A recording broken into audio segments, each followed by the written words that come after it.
da Suditek. Sa pamamagitan ng Radio Meridiano 12, ay malapit naming inihahandog Ang kauna-unahang radio program ng mga Pinoy at Pinay sa Italia. ang palatuntunang RPR, Radio Pilipino sa Roma.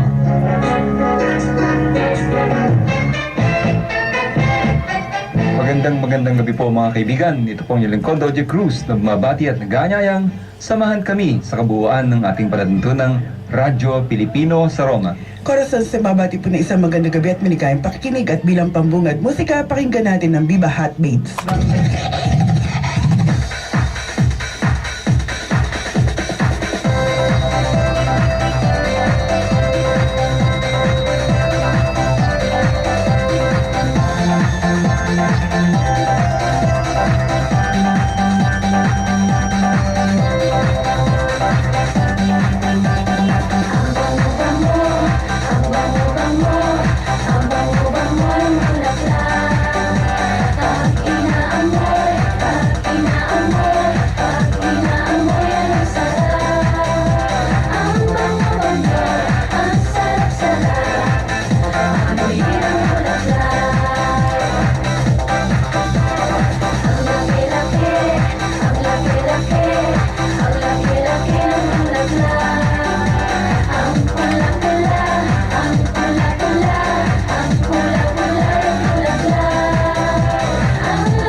Courier ng WADS Timbog, 17 milyong pisong shabu nasamsam.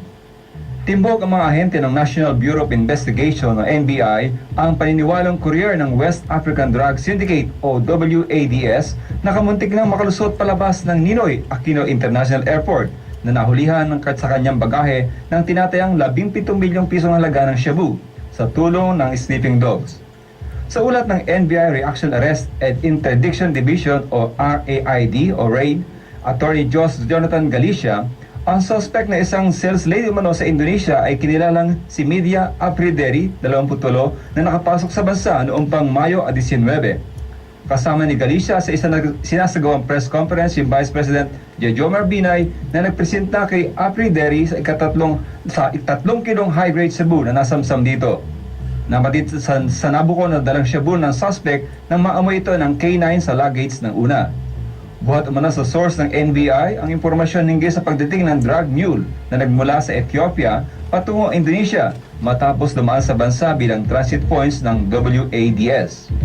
Hindi ba na-detect ng X-ray machine sa NAIA ang droga na nakabalot ng husto bago isinilid sa envelope na inilagay na patago sa luggage ni Aprideri. Sinampahan ng sa Pasay City Prosecutor's Office ng paglabag sa Section 5, Article 2 ng Republic Act 9165 ang nasabing dayuhan. Bagyong Chedeng lumakas. Unti-unting lumalakas ang Bagyong Chedeng habang patuloy na kumikilos pakunluran hilagang kanluran kaninang umaga. Ayon sa Philippine Atmospheric Geophysical Astronomical Services Administration o PAGASA, ganap na alas 10 ng umaga namataan si Chedeng sa layong 795 kilometers ng silangan ng Guian, Eastern Samar. Taglay ang lakas ng hangin na 95 kilometers bawat oras, malapit sa gitna at may pagbugso hanggang 120 kilometers bawat oras. Si Chedeng ay kumikilo sa kanluran hilagang kanluran sa bilis na 15 kilometers bawat oras.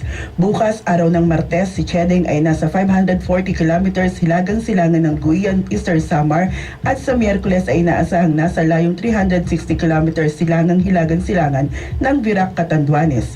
At sa Huwebes, si Chedeng ay inaasahang nasa layong 265 kilometers silagang silangan ng Virac, Catanduanes o 250 kilometers silangan ng Kasiguran, Aurora. Gayunman, sinabi ng PAGASA na si Chedeng habang nananatiling nasa bansa ay hindi direktang makakaapekto sa alinmang panig ng bansa sa susunod na 24 na oras. Sa kabilang dako naman, yanig ng magnitude 5.7 na lindol ang Mindoro sa Southern Luzon kaninang alas 12:42 ng madaling araw. Ayon sa Philippine Institute of Volcanology and Seismology o PBOX, ang lindol ay tectonic ang origin at ang epicenter ay nasa layong 18 kilometers hilagang kanluran ng Mamburo, Occidental Mindoro. Bunsod nito, ang lindol ay naramdaman sa lakas na intensity 4 sa Ilihan, Batangas, intensity 3 sa Tagaytay City, Malate, Maynila, Puerto Galera, Alabang, Muntinlupa, Clark at Pampanga. Intensity 2 sa Malolos, Bulacan at Intensity 1 sa Nicols, Pasay. Wala namang naiulat na apektuhan ang naturang lindol sa panig ng mga tao, mga gusali at ari-arian. Wala ding aftershocks na naitala ang PBOX matapos ito ay isa namang lindol na may magnitude 5.3 ang naramdaman sa General Santos City sa Mindanao kaninang alas 3:08 ng madaling araw ng epicenter ay naitala sa 75 kilometro timog silangan ng General Santos City. Chicha ang kailangan, hindi chacha. Pagkain at hindi charter chains o chacha ang kailangan ngayon ng taong bayan. Ito ang tahasang sinabi kahapon ni Administration Senator Francis Kiko Pangilinan sa gitna ng muli na namang pag-iit ng ilang mambabatas hinggil sa pagbubukas ng usaping tungkol sa panukalang baguhin ang konstitusyon o ang tinatawag na chacha. Ayon kay Pangilinan, hindi napapanahon ng muling pag-usapan ng chacha dahil sa gitna niya kailangan ng tao ngayon ang pagkain o nutrisyon at hindi ang usapin sa pagbabago ng saligang batas. Paniwagan pa ni Pangilinan sa mga kapwa nitong mambabatas na sa halip na magsagawa ng public consultations tungkol sa naturang usapin, mas mainam na pagtuunan na lamang ang pansin kung paano magreresolbahan ang kagutuman at kahirapan sa bansa. Kamakailan ay hinirit ni Senator Edgardo Angara na muling buksan ang usapin ng chacha dahil dito raw ang tamang panahon para pag-usapan ito lalo na't mag-iisang taon pa lamang ang termino ni Pangulong Benigno Aquino III. Sa Kamara, dinakda na sa Mayo 27 ang gagawin ang unang public consultations kung saan target umano ang sinasagawang pagdinig ng House Committee on Constitutional Amendments sa Mindanao na pulsuhan ang taong bayan sa panukalang pag-amyenda sa saligang batas. Samantala, sa panig ng Malacanang, sinabi ni Deputy Presidential Spokesperson Abigail Balte na hindi rin interesado sa ngayon ng Malacanang sa nationwide public consultations ng mga mambabatas hinggil sa usaping Chacha. Hindi priority ng palasyo ang Chacha. Dapat mag-concentrate sa mga problema and giving solutions to those problems, ayon pa kay Undersecretary Balte. Sa halip na umano na pag-usapan ng kontrobersyal na panukala, mas mahalagang tutukan muna ng gobyerno ang iba't ibang malalaking problema na kinakaharap ng sambayanan. GPEPA hiniling ripasuhin ni Pinoy. Inaprubahan ng Kamara ang isang resolusyon na humihikayat kay Pangulong Benigno Aquino III na ripasuhin ang Japan-Philippine Economic Partnership Agreement o GPEPA. Ayon kay Eastern Samar Representative Ben Ebardone, bagamat inaasahan na maraming bilang pa ng mga Pilipino ang makakapagtrabaho sa Japan sa pag-aproba ng House Resolution 828, dapat pa rin umanong hikayatin ang Aquino administration na ripasuhin ang GPEPA. Pinapaliwanag ni Ebardone na siya rin ang nagsulong ng nasabing resolusyon na dapat i-review ang nasabing batas dahil may ilan sa nakasaad sa mga kasunduan ang hindi natupad. Ilan lamang sa mga ito ang ipinangakong trabaho sa 1,000 Filipino nurses na hindi natanto pagkatapos ng 5 taon kung saan 2 Pinay lamang ang nakapasa sa nurse licensure examination sa Japan. 240 nurses ang kwalipikado sa nursing trainees at 229 lamang ang care workers na natanggap sa nasabing bansa. Sa kabila din ng mataas na bilang ng mga ini-export na produkto sa Japan sa ilalim ng GPEPA ay hindi man lamang ito nagbaba ng singil sa taripa para makapagsabayan sana sa ating mga local exporters. Bukod dito, ipinababasura din ng mga mambabatas ang legal na pagtatapon ng mga nakakalasong chemical at basura ng Japan sa Pilipinas, bunsod na nangyaring nuclear radiation na delikado sa kalusugan at sa ating kapaligiran. Papalitan na rin ang pangalan na GPEPA na PJEPA o Philippine-Japan Economic Agreement bilang pagtiyak na mapapangalagaan ang interes ng bansa at hindi ang interes ng Japan. Extortion ring sa Baguio City, nabuwag. Nabuwag ng mga tauhan ng National Bureau of Investigation Cordillera ang sinasabing extortion ring na kinabibilangan ng mga opisyal ng Community Environment and Natural Resources Office sa Baguio City at kasabwat na opisyal ng lokal na pamahalaan sa La Trinidad noong linggo ng hapon sa isang karinderya sa Barangay Pakdal. Sa isinagawang entrapment operation ng NBI, natakma si Forester Victoriano Bilayan, hepe ng Forest Protection Unit ng Senro Baguio, kung saan nakatakbuhang tinanggap ang marked money mula sa kay Beverly Hills, Mayomoy. Naaresto rin si Engineer Norman Simsim ng La Trinidad Engineering Office Surveyor. Nabatid na si Moyamoy ay nakikipag-ugnayan kay NBI Cordillera Regional Director Manuel George Hularbal kaugnay na extortion ring na kinasasangkutan ng mga bilayan. Inakusahan ni Moyamoy na lumabag sa anti-forest law kung saan pinagbentaang makukulong ng 2 taon kapag hindi nagbigay ng malaking halaga. Ayon sa biktimang si Moyamoy, pinagbantaan siya ng grupo ng bilayan kapag hindi magbibigay ng 550,000 pesos dahil sa pagputol ng Bengueti Pine Tree sa kanilang compound. Matapos ang pakipag-usap ni Moyamoy sa grupo ng suspect, kabilang sina Senro Baguio Forest Rangers Mark Club Chapuling at Antonio Abellera, sinasabing kaparte sa malaking halaga ay nakipag-ugnayan sa kinauukulang ahensya ng pamahalaan ang mga biktima. Kaagad na inilatag ng NBI ang entrapment operation laban sa mga suspect kung saan nahaharap ngayon sa kasong robbery with intimidation, graft and corruption on Republic Act 3019 at paglabag sa Code of Conduct and Ethics Standard for Public Officials and Employees in Republic Act 6713. Sa may mga balita sa gabing ito, hatid sa inyo ng BDO Remit. Piolo Pascual po. Gaya ng ating mga kabayan, naging OFW din ako. Nagsikap at nangarap gaya nila. Kaya nakikisa ako at ang BDO Remit sa kanilang pag-asenso. Sa BDO Remit, sigurado ang remittance. May kabayan savings na tulong sa pag-iipon at kabalikat mo sa pagpuntar ng bahay at kotse. Dahil ang BDO Remit, di lang daanan ng pera, daan sa pag-asenso. BDO, We find ways. Member PDIC. Maximum insurance deposit for each depositor, 500,000 pesos. Ang video remit ay matatagpuan sa Via de Mila number 30 with telephone number 0644603995 or 0644633956. Mayroon din po silang sangay sa Milano, Torino, Bologna, Firenze at Messina. At may masarap na balita ang Video Remit para sa ating kapamilya at mga kaibigan sa buong Pilipinas. Dahil ngayon, pwede na kayo magpadala ng Jollibee Langhap Sarap Meal para sa kanila right on their doorsteps. Merong 6 na menus na pagpipilian na ang presyo nito ay mula 1,200 pesos hanggang 6,600 pesos. Pre-delivery ito mula sa Jollibee branch na malapit sa inyo. Para sa karagdagang kaalaman tungkol sa masarap na balitang ito, magsadya po lamang sa ating Video Remit Office sa Bidelmili number 30 at makipag-ugnayan sa mga kawanin nito. Video Remit, your former ex-Federa, is a subsidiary of Banco de Oro Equitable at PCI Banks, the leader in Philippine overseas remittances.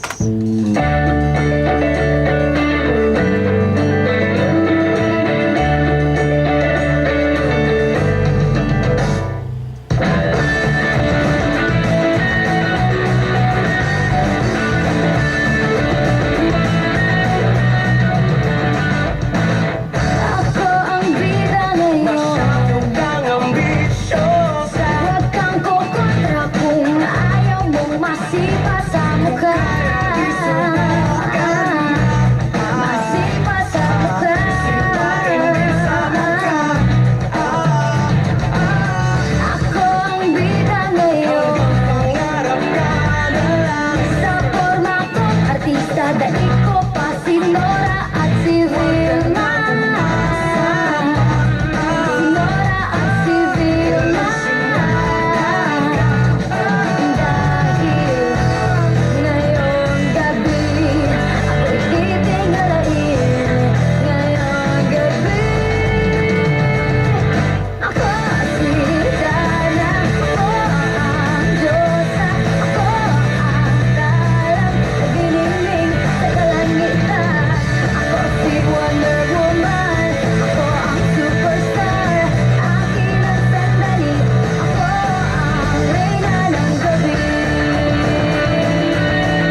Constantino. Patuloy po kayo nakikinig sa ating platuto ng Radyo Pilipinas. Sa Roma na sumasa niyo po tuwing araw ng Lunes.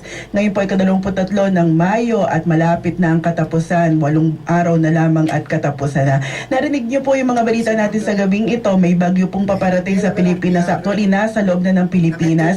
Pero mabagal daw ang takbo nito. Kaya aabutin pa hanggang Miyerkules bago maramdaman na talaga yung ating mga kumbaga sa ano, yung ulan, yung ano. Pero may dala siyang ulan ha. Malakas na ulan at malakas na hangin. Sa mga kasalukuyan ay umuulan po sa atin. Slow motion pandating niya. Oo, pero kinakatakutan siya ha kasi malakas daw talaga. Marami ang dala niyang ulan. Kaya sana hindi na mangyari yung mga nangyari ng mga nakakaraang panahon, yung bagyong Undoy na talaga namang malaki ang naging Grabe yun. anong tawag na nasalanta sa atin sa bansang Disastro. Pilipinas, no. Habang may mga ilang bahagi pa rin po sa atin sa Pilipinas ang lumindol, hindi lang sa Mindoro, maging sa Iligan, Isabela ay lumindol din po. Kaya may mga ilang parte, no, and hindi mahihina ang lindol, mga intensity 5 lagi ang dala nito, na sana ay wala namang mangyaring kumbaga sa ano ay pahamak o yung mga kasiraan ano tungkol sa mga gusali, sa mga ari-arian. Katulad na lang ng nangyari sa Missouri, sa Missouri nga ano, Yes, sa Missouri. states ano, na kung saan ay tornado ang dumaan talagang sa kanila. Grabe talaga yung ano, buti hindi Twister. natin hindi natin inaabot yun, no. Anyway, sa gabi pong ito, sabi ko nga ibabawasan ko yung aking pagdaldal dahil marami po tayong bisita. Mamaya po ay pababatiin natin habang nasa linya po natin ang telepono ng ating kasamang si Bart Barin. Hello, good evening, Bart. Good evening, Cora. Good evening, OG. Good evening, sir. At po ng nakikinig ngayong gabi. Yes, ano Good bang evening, magandang balita natin, Bart? Bumaba ang palitan. 60-40 ang palitan natin ngayon. Pwede pa rin. Pwede pa rin, wag lang bababa ng 50. Oo. Sobra na yun, Bart. Grabe ka, grabe. So yung good news is palaging good news pa rin. No? Tuloy-tuloy pa rin yung promo natin, yung €1 Benef account at yung Jollibee Max reward card. Pwede nyo kunin sa atin sa opisina. At saka po doon sa mga ano pa rin na nagbukas ng account na dormant, pwede nyo pa rin ipa-reactive sa amin. So sa mga ano po, sa mga gusto magbukas ng account ay magsadya lang po, bigyan namin kayo ng impormasyon kung paano po ang inyong gagawin. So ganun po. Gusto ko lang po, pwede ba bumati? Yes, sige. Ma'am? Naman. Okay, sige lang. Babatiin ko lang si Boss Teng ng happy birthday niya bukas. Happy birthday, Boss Teng. Sigurado, matutuloy na blowout yan. 35th birthday. Sa pagpagdating I-announce mo ha. Address ba yan? Address? Hindi size ng sapatos ang hinahanap namin, ha? Sigurado pagbalik niya, magba-blowout na yan. Okay. At saka sa anak ko pala, si Junara, na nakikinig ngayon sa Pilipinas. Magandang gabi, anak. Okay. So, ayun lang po. Magandang gabi sa inyong lahat at sa mga nakikinig po. Okay, salamat. Maraming salamat. Thank you, sir. Bye. Okay, ciao. Bye.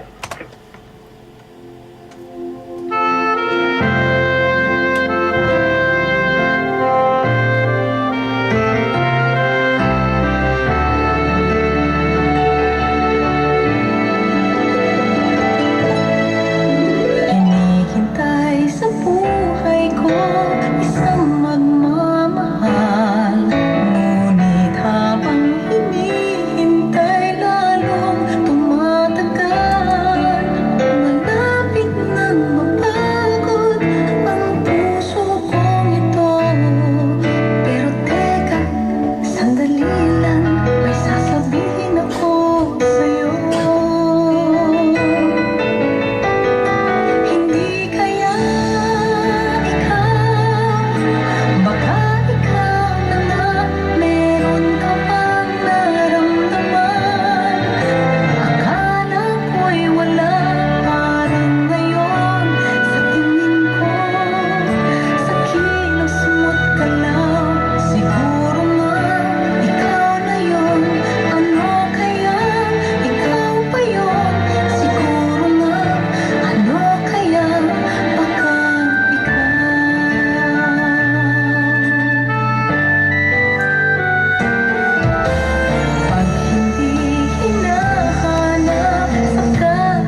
At sa gayon pong ito, katulad ng aking sinabi, babawasan ko ng konti yung aking pagkukwento. Pero merong mga nag-text po sa atin na hindi daw makita sa radyo yung ating session. Kung hindi nyo po makita yung 97.5 FM, pwede po kayo at may computer kayo, pwede po kayo makinig sa computer niyo. Ang website po natin ay www.radiomeridianododici.com.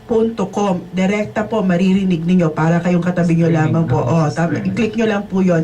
Otherwise, mamayang gabi pagkatapos po nating programa ay makikinig po ninyo yan. Sa buong mundo po, maririnig tayo sa RPR. www.radiomeridianododici.com. Yung Dodici po ay 12 as in number. Okay? And sa ngayon pong ito ay may mga bisita po tayo. No? Kung natatandaan po ninyo, 2 beses nating na-discuss yung tungkol po sa middle name. And hanggang sa ngayon ay mayroon pa rin po tayong mga kababayan na patuloy na sabihin natin nakikipaglaban na huwag tanggalin itong ating middle name. Bagamat napag-usapan na po natin, nakapanayam na po natin si Consul Ibayan, nasabi na din niya kung ano yung panig po nila, ay nandito po yung ating mga kaibigan na mananawagan po sila para sa mga magaganap pa o at mga ikukwento pa rin po nila kung ano pa yung mga nangyayari, no? Dahil po sa hindi po natigil doon ang usapan, nagkaroon pa rin po ng mga dialogue between ang ating embahada at sila pong mga grupo. Kasama po natin ang 2 sa mga kinatawan ng Task Force Circular 29, si Jun Landicho at si Carlito Nicolas. Baka gusto niyo po munang bumate. Sino una? Carlito. Yes. Magandang gabi po sa inyong lahat, sa lahat ng nakikinig tong radyo nito. Ito, nagpasalamat din ako ng malaki kina Ms. Corazon Jose at saka ni Mr. O.G. Cruz na binigyan kami pagkakataon na ipahati-hati sa inyo ang mga balita tungkol sa middle name. Na ito namang middle name na ito, hindi dapat tanggalin.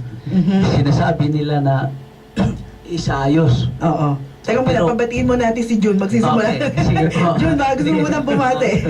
Madrama na eh. Oo. Magandang gabi sa inyong lahat, sa mga nakikinig dito sa RPR, at talagang ito ay pinakauna. Kaya nga sa regione ng Lazio, ito yung reyna ng sa Himpapawid. Ganun na. Oo. Salamat OG, salamat Cora sa pagbibigay niyo ng daan sa Walang Task anuman. Force Circular 29 upang bigyang linaw ang iba pang mga bagay-bagay na kaganapan tungkol sa ating middle name. Yes. At katulad ng ating sinabi, hindi po yun doon natigil, no, yung ating kapanayam. At kung baka sa nagkaroon po na tayo ng mga kababayan na sabihin natin, nagre-rally sa harap ng embassy at pinaglalaban yung ating karapatan tungkol dito sa middle name. Alam natin na nagkaroon ng circular letter na tinatanggal o tatanggalin na from the time na mag-renew tayo ng sojourno na aalisin yung ating middle name. Ano na ang development nito, June? Actually sa ngayon ay patuloy ang ating laban dito sa patungkol dito sa middle name, kahit na ito sinasabi nila na in vigore na. In vigore, which means umiiral na yung batas kasi pwede naman ito at si Ambassador mismo Manalo, sorry to mention because siya ang ating pinakaama dito, ay nagsabi noong March 13 sa Urbana na may magagawa pa para ito ay mabawi.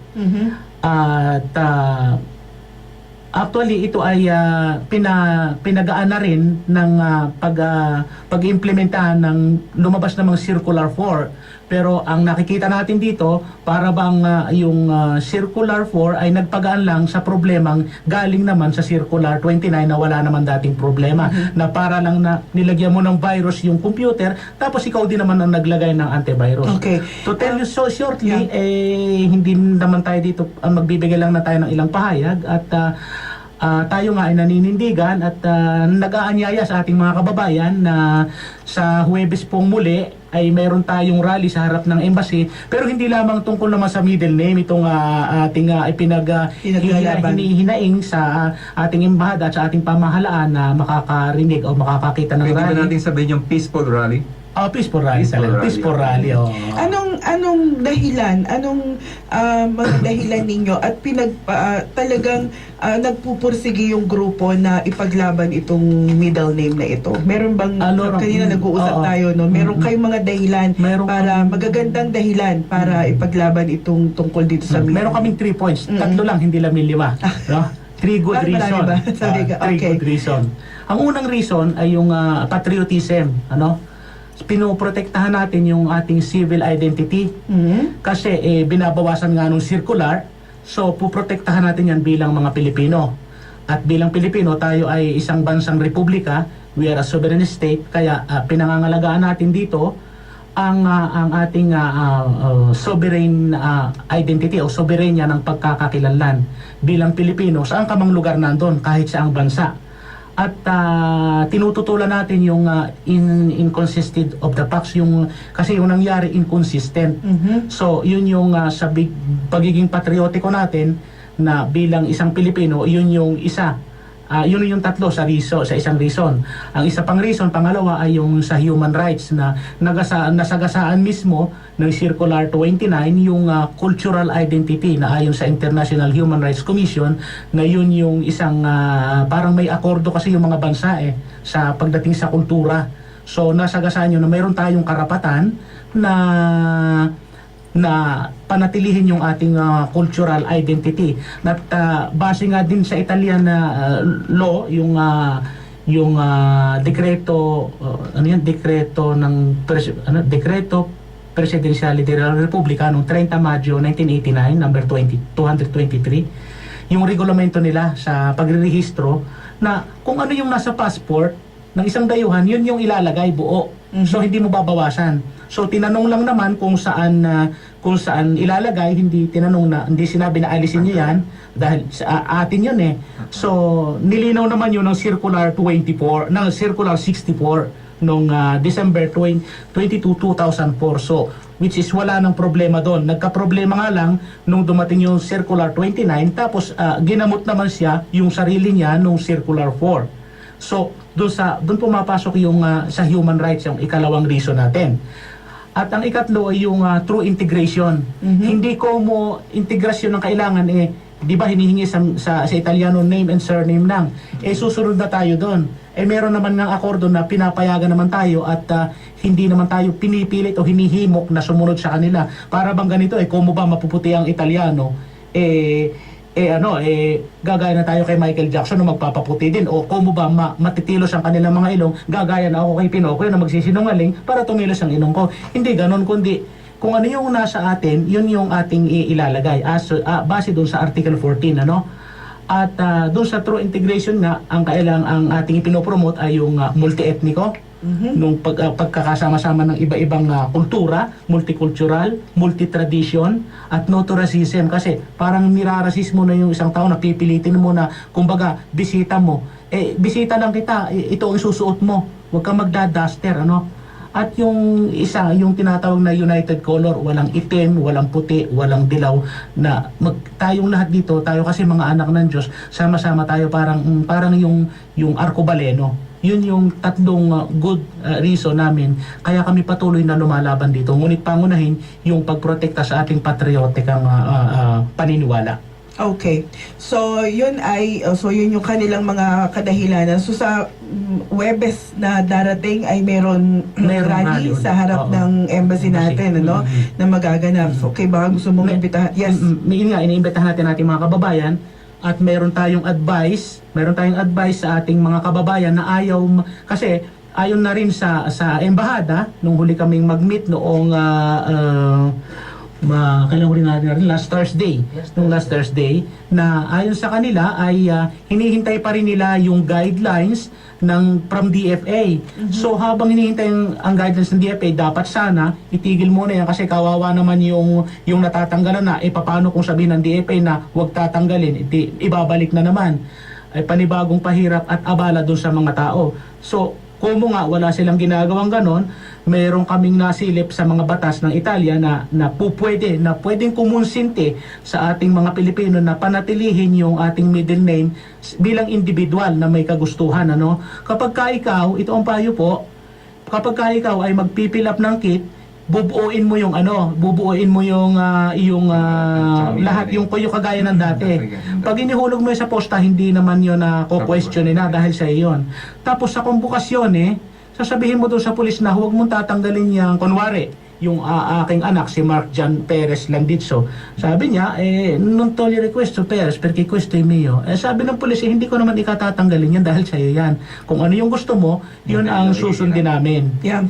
Yun yung Okay. advice natin para huwag matanggal doon sa mga ayaw matanggal. Yun namang gusto nilang matanggal, di sila yung magdidesisyon ng may kalayaan. Yes. Alam mo, June, minsan nangyayari yan. Alam naman natin kung gaano minsan kahirap yung mga taong kaharap natin. Maaaring yung siguro, ito'y payo lang po, no? Huwag natin tanggalin yung ating, ilagay natin kung ano yung talagang kumpletong pangalan natin, kumpletong nakasulat dun sa ating permeso de soggiorno o karta de soggiorno nire-renew at ina-adjournamento. Subalit, ito po yung isa, no? Kung meron kayong mga kaharap na autoridad na sinasabing tinatanggal na, minsan at sinabi ninyo na kung maaari ay wag naman po tayong makipag-away. Oo, totoo, Dahil totoo. bawat isang pulis na nando doon ay may kanya-kanyang Iba-iba, description. oo, totoo At yun, katulad totoo ng yun. lagi nating nai-encounter, pumunta ka ngayon sa isang opisina, itong in-explain sa'yo, bumalik ka ngayon, iba ang nakaharap Totoo mo, yun, iba totoo. pa rin. Totoo yun. Kaya nag-i-exist yung mga organization at saka yung mga na tumutulong para iisa yung mga information, no? Kaya siguro magandang i-remind natin sa mga kababayan natin na pwede naman siguro yung depende sa pulis minsan yung Oo, mood pati ng pulis, totoo. ano? Meron talaga Na ganoon na ano natin, sabihin natin kung ano na kung pwedeng wag tanggalin. Oo, At kapag oo. sinabi niya tatanggalin, wala tayong magagawa dahil dun sa circular na nag-exist. Lastly, technically, Yes. isa nating pinapayo, meron po kaming mga kopya na imprenta na siya ninyong pwedeng ipabasa doon sa pulis at bahala naman siya kung kanyang susundin yes. yung kanilang batas. Ipababasa mo lang. Pagka sinabi niya na hindi niya tatanggalin niya at nakikiusap ka naman, ibibigay mo lang yung papel. Ngayon, kung hindi mo pa rin siya mapakiusapan, nasa sa kanya na yung desisyon. Yes, oo. Isang mapayapa at isang malumanay na pakikipagsabi na yung para sa iyo ay ibigay sa iyo, yun naman ay kanilang sinusunod. Yes, tama yun. Okay. Sandito. So, yan po yun. So, yes, okay. So, yan po sa Webes. Anong oras yung inyong... Alas 3 ng hapon po hanggang alas 6 ng hapon at atin po ditong pinagdidiinan ay hindi lang po yung middle name kundi yung paglalagay sa standard ng presyo ng passport na $60 at saka po yung pagtutol natin sa mandatory ng insurance na ito po'y sapilitan, ano, na kung wala kang insurance ay hindi ka makakarating dito. Yung pag-ibig na yung puwersahan na kung wala kang pag-ibig, wala kang OEC. Na ang problema nga niya yung aking account na ipon ko na nakuha ko na mag-o-open na naman ako. ipon din nyo naman Ang pinakahuli ay yung pagsasa pribado ng OWA na hindi karapat-dapat sa aming pananaw, kaya kinakailangan isang masusing pag-aaral diyan at diskusyon. Salamat Okay. po muli. Okay, maraming salamat sa inyo. Sige, patuloy po tayo.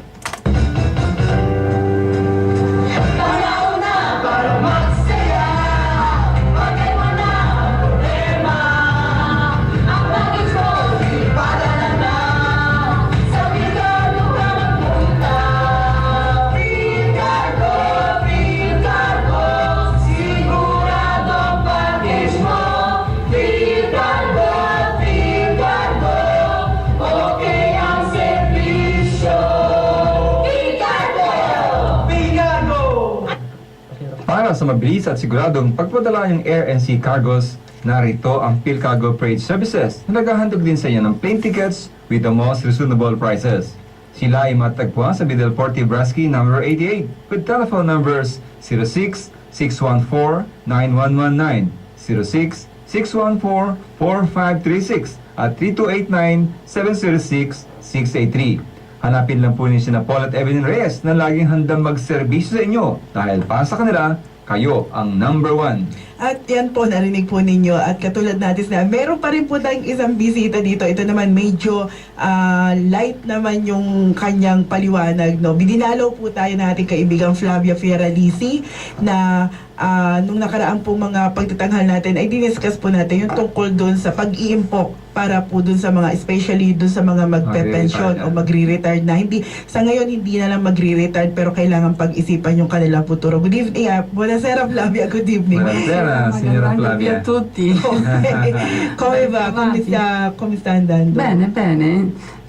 Diciamo che piano piano stiamo risvegliando chi sta dormendo. Certo c'è ancora tanta gente che sta dormendo, però diciamo che la primavera è arrivata e speriamo che le informazioni che abbiamo dato aiutino piano piano riflettere tutti, perché è veramente una cosa molto importante riuscire ad avere un pensiero per il proprio futuro, insomma, oggi più che mai secondo me. Yes. At hindi lang po yun, do parlare in nostro lingua, Flavia, tanto sabihan. At hindi lang po yun, marami po tayong bahagi po no, nung panahon na nakipag-usap tayo kay Flavia and tungkol po doon sa paghahanda ng kanilang kinabukasan. May mga na-encounter po tayong mga tao na nagsabi na sayang hindi pa noon, na kung saan noon pa natin sinasabi na magsimula na noon, ngayon po ay inabot na nila yung kanilang ang tawag doon, panahon ng pagpepensyon. Kaya medyo, sabi nga nila, ay konti lang talaga yung pensyon at maliit lang yung kanilang nakaipon. Pero meron po mga iba pang produkto, no? Ci sarà altri prodotti che si può anche avere un risparmio una persona riguardo questo, no, Flavia? Ma tu dici in relazione all'età? Sì, riguarda quello che c'è già il pensione, però ormai la pensione è pochissimo, quindi però vogliono ancora avere un altro risparmio. Se qualcosa si può... Diciamo che logicamente la soluzione andrebbe presa un pochino prima, insomma. Io dico sempre, già da giovani, quando si inizia a lavorare, già da lì, anche se ancora uno non ha famiglia, anzi, forse in quel momento è ancora più facile e magari uno, anche se deve sempre guardare, diciamo, al momento che non si lavorerà, che si andrà a godersi la famosa pensione, però se il giovane inizia presto potrebbe essere anche un take off, diciamo così, per cambiare la propria vita, eccetera.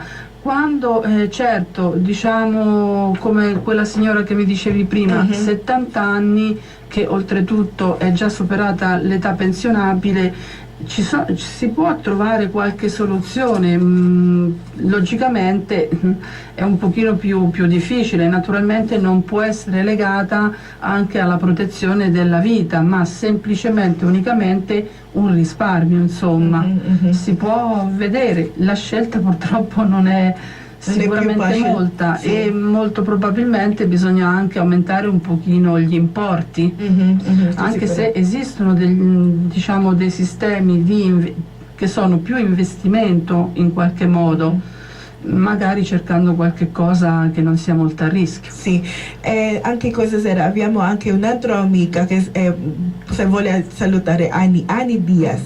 Ay, magandang gabi sa inyong lahat. Nandito na naman ako nabuhay.